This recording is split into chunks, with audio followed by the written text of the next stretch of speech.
नमस्कार, सनातन धर्म से जुड़े चैनल में आप सभी का स्वागत है। अगर आप हमारे चैनल पर पहली बार आए हैं तो प्लीज़ सब्सक्राइब कर लीजिए ताकि आपको भी धर्म से जुड़े, पूजा पाठ से जुड़े सारी जानकारियाँ आपको मिल जाए। तो चलिए हम आपको बताते हैं कि आप मौनी अमावस्या पर अपने पितरों के प्रति कैसे तर्पण करें। तो अगर आप मुझे पहली बार सुन रहे हैं तो शायद आपको नहीं पता होगा, तो डिटेल में तो हम यहाँ नहीं बता सकते क्योंकि इससे पहले हमने डिटेल में बहुत सारी वीडियो डाल रखी हैं। इसका लिंक हम आपको डिस्क्रिप्शन में डाल देंगे कि तर्पण कैसे करना चाहिए, किस विधि से करना चाहिए। तो आप उस वीडियो के माध्यम से देख लीजिए, जान लीजिए और आप कर सकते हैं। कहा जाता है कि अमावस्या के दिन जो होता है वो पितरों के नाम होता है। तो आप अपने पितरों के प्रति जो स्नान दान, जो पूजा पाठ आप सभी करते हैं वो सब कर लीजिए। और जब आपको सब सारी चीजें से जब आप फ्री हो जाए तो दोपहर के पश्चात या फिर आप 10 बजे भी किसी भी टाइम आप अपने पितरों के प्रति तर्पण जरूर कीजिए। तर्पण करने से पितरों की कृपा प्राप्त होती है। कहा गया है कि सारे देवी देवता एक तरफ, हमारे पितृ जो हमारे घर के कुल के, हमारे खानदान के जो होते हैं वो एक तरफ। उनका आशीर्वाद हमारे घर में होना बहुत जरूरी होता है। हमारे कुल में हमारी रक्षा करते हैं, हमारे परिवार की रक्षा करते हैं। कहा गया कि जो भी काम, अगर आपके कोई काम नहीं बन रहा है, बार बार बनते बनते अटक जा रहा है, तो आप अपने पितरों की आराधना करनी शुरू कर दीजिए।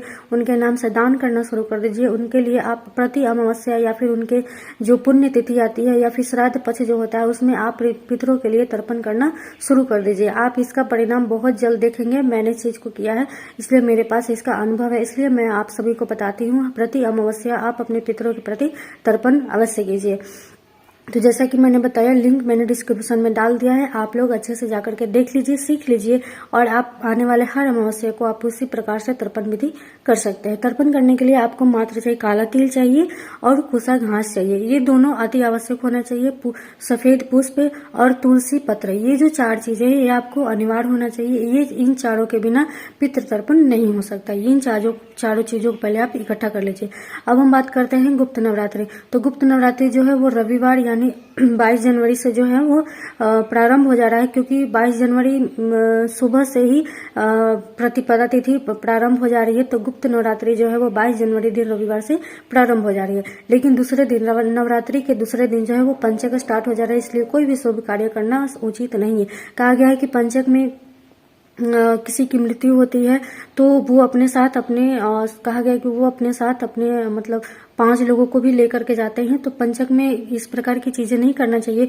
कोई भी अशुभ कार्य करने से आप बचिए। कहा गया कि पंचक में लकड़ी इकट्ठा नहीं करना चाहिए। पंचक में हमारा जो छत होता है, छत की जो ढलाई होती है, कहा गया है कि छत की ढलाई नहीं करनी चाहिए पंचक में। और पंचक में कभी भी खटिया या फिर जो हमारा सोने का जो बिस्तर होता है, पलंग, चारपाई जिसको बोला जाता है, इन सब चीजों की व्यवस्था नहीं कर।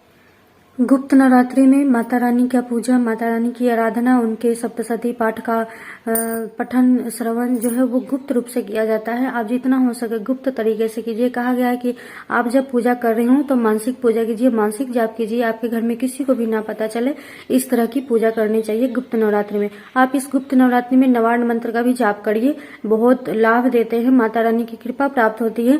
और अगर आपने गुरुमुख हो रखा है तो इस नवरात्रि में आप अपने गुरुमुख का जो मंत्र होता है उनका जप, उनका उच्चारण जरूर कीजिए, बहुत लाभ देता है, करनी चाहिए। तो आज की जानकारी आपको कैसी लगी हमें जरूर बताइएगा।